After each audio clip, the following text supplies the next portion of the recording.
So for the atrial pressure curve, commonly how your professors would assess this is what does the A wave mean, what would C or V waves would mean.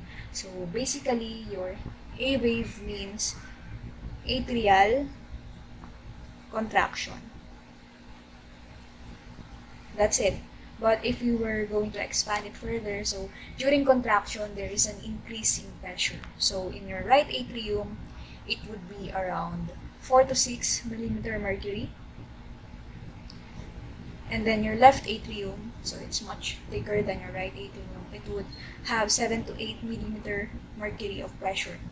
Next, after that, we are going to assess your C wave. C wave is basically ventricular contraction.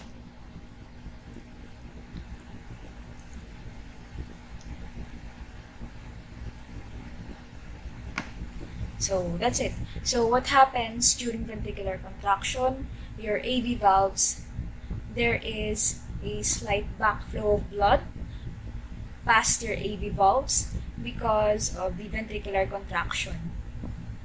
Okay? Next, V wave. So, but before that, let's write it down. So, slight backflow of blood to atria due to ventricular contraction. Next, last is your V waves. So in V waves, what happens here is ventricular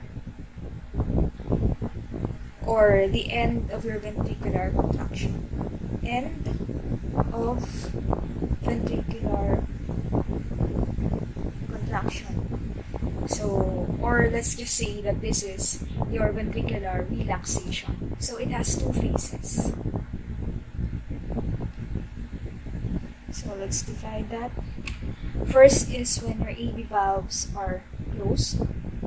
So what happens here is that since the AV valves are closed, your tricuspid and mitral valves, they collect, your atrium collects blood. Atria collect blood. And for the second aspect of your V wave, your AV valves would be open.